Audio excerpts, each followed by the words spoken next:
Bonjour à tous, je suis Jean Duany, vous le savez, tout le temps, qui prend rendez-vous avec vous sur la Légende des Tubes, votre belle émission qui passe sur Ivoire FM tous les jours entre 14h et 16h. En tout cas, bienvenue chers téléspectateurs, et bien nous avons le plaisir de recevoir sur ce plateau un artiste ivoirien, donc qui est passé d'une situation donnée à une autre. Avec lui, nous allons retracer un parcours, le parcours d'une vie, une vie personnelle, mais aussi une vie d'artiste. Bonsoir Serge Défalé. Bonsoir Monsieur Jean Duany. Serge Défalé, vous êtes sur ce plateau pour nous parler plus ou moins de votre parcours. Oui, mon parcours, de mon nouvel album, de ma carrière artistique, pour parler un peu des développements, des choses qui sont en train de se faire, telles que des concepts comme Diffuse, qu'on entendait manager et tout. Voilà, Autant de choses. Alors, vous êtes connu en son temps comme étant artiste qui évolue dans le domaine, donc dans le registre du coupé décalé à l'époque de Doug Saga. Oui. Aujourd'hui, il y a un grand changement, un bouleversement qui intervient dans votre vie. Vous émergez carrément dans le domaine de la musique chrétienne. Qu'est-ce qui s'est passé? Qu'est-ce qui a produit ce changement? Bon, parce qu'à l'origine, il faut dire que le coupé décalé, c'est un phénomène musical qui est le moi. Le moi, ça parle de sa propre gloire. C'est moi, Serge Défalé, je suis le plus fort, c'est moi, voilà, ça c'est l'esprit du mouvement coupé décalé. Et parler de sa propre gloire, c'est ne pas reconnaître qu'il y a un être suprême au-dessus, parce qu'avant toute chose, c'est parler que les choses se font. Donc du coup, j'ai préféré aujourd'hui chanter pour la gloire de l'Éternel, parce que je pense que c'est en l'Éternel que toute chose a été conçue. Et comme il a dit, au commencement était la parole. Et la parole fut prononcée et le monde fut créé. Donc je pense qu'avec ce système-là, je vais ériger un nouveau monde. Et oui. Il m'aidera dans ce sens-là. Et est-ce qu'on peut vous poser cette question qu'on pose bien souvent? Est-ce que Serge Défalé a rencontré Jésus-Christ personnellement? Je dirais Serge Défalé a rencontré l'esprit de Jésus-Christ personnellement, parce que Jésus, Jésus, c'est la pointure au-dessus, comme on le dit souvent dans le coupé décalé. Jésus, c'est la rencontre qui change une vie. Oui, parce que quand tu n'as pas Jésus dans ta vie, franchement, c'est très très difficile. Et moi, j'avais pas Jésus pendant tout ce temps-là, et j'ai connu pas mal de galères. Les gens ils ont joué à beaucoup de choses dont j'ai pas envie de citer. Alors, quand on rencontre Jésus, il y a un grand changement dans la vie. Oui, est-ce qu'aujourd'hui, Serge Défalé pourrait nous citer 2-3 éléments qui constituent des changements depuis sa rencontre avec Jésus-Christ? Bon, d'abord, depuis ma rencontre avec Jésus-Christ, le premier changement dans ma vie qui a été opéré, c'est que j'ai arrêté de fumer. Ah, ça sauvationne ça. Ouais, parce que ça c'est un changement. Vous n'avez pas eu besoin d'une cure de désintoxication, rien de tout ça? Non, j'ai fumé pendant 25 ans. Et pendant ces 25 années, mais jamais, même quand j'étais malade, je fumais. Bah alors Serge, on va faire les choses de façon très précise parce que c'est une déclaration qui est très forte et puis c'est très factuel. Vous savez, humainement, quand on parle, on veut des preuves, on veut des éléments. Comment ça s'est passé, l'arrêt de la cigarette, le divorce avec le tabac? Le divorce avec le tabac. Relatez-nous cette anecdote. Ok, cette anecdote. Parce que cette anecdote est arrivée un jour, et ça c'est sérieux. J'étais en pleine prière et je venais juste de fumer avant de prier. Et en ce moment-là, j'étais en train de prier et je sentais l'odeur de la cigarette pendant que je priais, quand je parlais.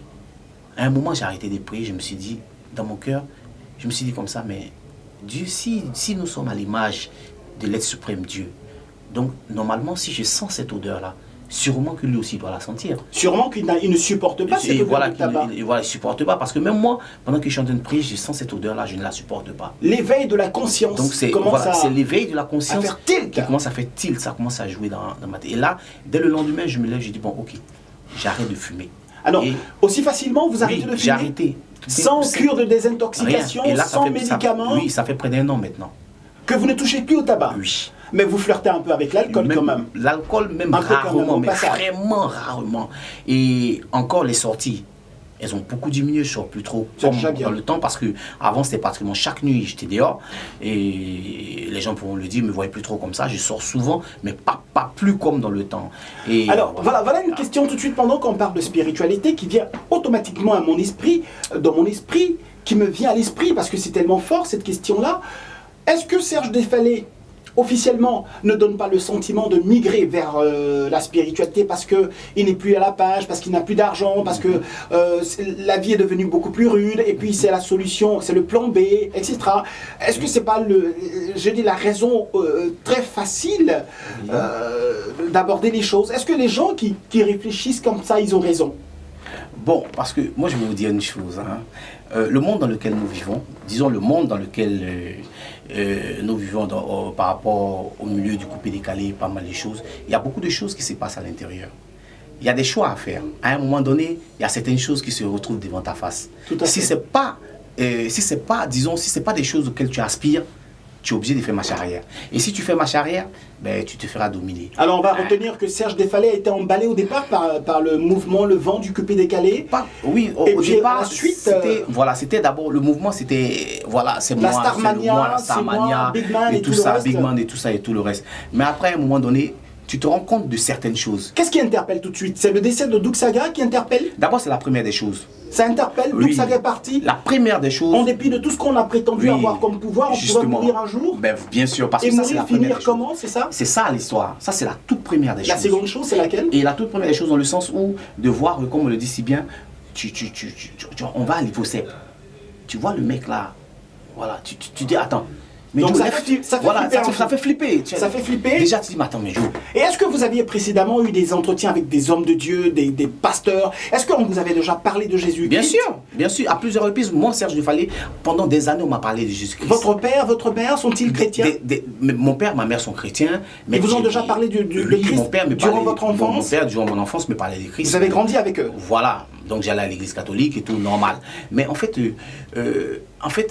et je ne sais pas comment je vais vous dire, croire en Dieu, la spiritualité est tout autre chose. C'est-à-dire, faut comprendre que l'éveil de conscience te fait comprendre qu'il y a un être au-dessus de toute chose. Et que cet être-là, c'est Jésus-Christ de Nazareth. Et c'est à partir de cet instant que la connexion est faite. Voilà, c'est à partir de ça. Quand tu prends conscience de cela, tu comprends beaucoup de choses. Alors, à suivre votre logique, Serge Desfalais, effectivement, vous avez reçu un appel. Parce que c'est ce que vous dites. On va beau vous parler de Christ, tant que vous ne sentez pas l'appel, tant que vous ne sentez pas la nécessité de sentir, de vivre, d'expérimenter Jésus, tout ce qu'on va vous dire de Dieu, c'est zéro. Et vous, vous en êtes à cette étape de la vie.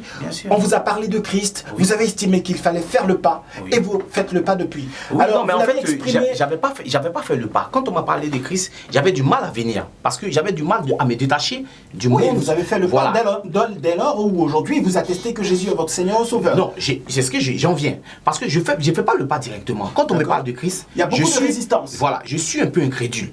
Forcément. Oui, forcément. Dans le sens où je vois la vie en rose du mouvement coupé-décalé. Oui, je voyage, voilà, je suis aux États-Unis, voilà, c'est un peu, je suis à Tahiti, je vais voilà, il y a pas mal de chéris. On peut avoir tout de suite et maintenant ce soir. Justement. Et tout d'un coup, ça vous dit absolument rien. Absolument rien, voilà. Moi, je marche comme ça, je vis, bon. Mais tout d'un coup, il y a un blocage, mais... Et il y a même